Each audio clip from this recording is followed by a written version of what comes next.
This retreat is full of the sexiest people in the world. It's goopy. Oh my God. Melodramatic. You kissed me, I didn't kiss you. And everything you want out of a reality dating show. What is going on? You are not here for the reasons you may think. The best part is the plot twist. You will have to abstain from sexual practices for the entirety of your stay. These are the ingredients for one of Netflix's latest bingeable indulgences, Too Hot to Handle. This reporter may or may not have devoured all 8 episodes in one sitting. The show landed right on time, providing a much-welcomed escape when the new coronavirus has reshaped life as we know it on this planet. How does it make you feel to be part of the bright spot in this hellscape? I tell you, it feels so amazing. It feels good when people are messaging me saying, hey, talk to my wife. She's down right now because of the quarantine. Me and her haven't been on best terms. Can you give her some words of encouragement? You've been alerted. This story contains spoilers. Shot in Mexico last March, participants had to keep their paws off each other, no matter how intense the attraction. A device named Lana was keeping a virtual eyeball on the situation. The reward at the end, a $100,000 windfall they'd all share. Trick is, if anyone violated the rules, everyone took the hit, and the money was deducted from the collective prize. As a little surprise, then to introduce you to my gorgeous girlfriend, Francesca. One person in particular kept running it up for everybody. Frankie, yeah. The whole point of the experiment was for participants to find love within themselves, or at least to form a lasting bond with someone else.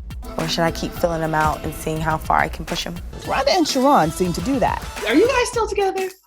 No, we are not together. But look, you guys should still be super happy for us still, because we both have come a long way, especially him. And I feel like without that experience, without me having to kind of let him open up, he would have never been able to move forward in another relationship. So what happened? Why did it fall apart? And how long were you dating after the show? So we were dating up until about July, but we still haven't seen each other. Still wasn't intimate. So it was crazy. I was a full-time restaurant manager working 60 hours a week. My son's father lived out of state, so I was kind of full-time mommying. And he was a coach, a trainer, a security guard, this, that. Me and him both had 4 to 5 jobs. So we were just let's agree to disagree. Yeah. That at this time, it's probably not best. Matt, who was famously referred to as Jesus, made a grand exit in the middle of the experiment, leaving money on the table and everyone confused. How did you know that your time there was up? What were the indicators? I had fulfilled the requirements. I hadn't broken any rules. I had grown within myself. And there wasn't any romantic relationships. So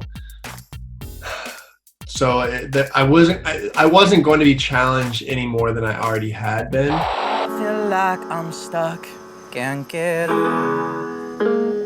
Bryce was a late addition, thrown into the cast as another temptation. It looked like he and Chloe were going to hit it off. So what happened with you and Chloe? What? I was rooting for it. I wanted it. Yeah. And it didn't happen.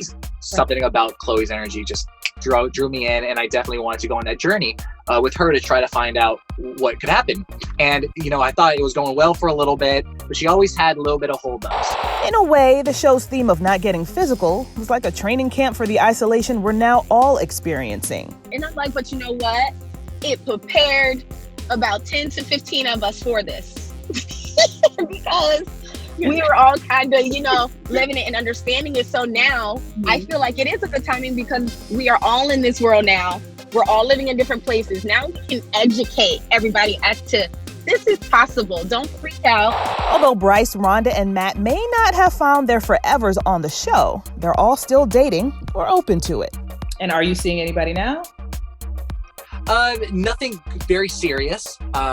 After we got done filming, actually Nicole and I started talking for a bit. We had a great connection that we made, Nicole from the show. Rhonda is in a relationship, but is keeping pretty quiet about who he is. He is amazing. My king is amazing. So, He is an entrepreneur. He owns his own app company.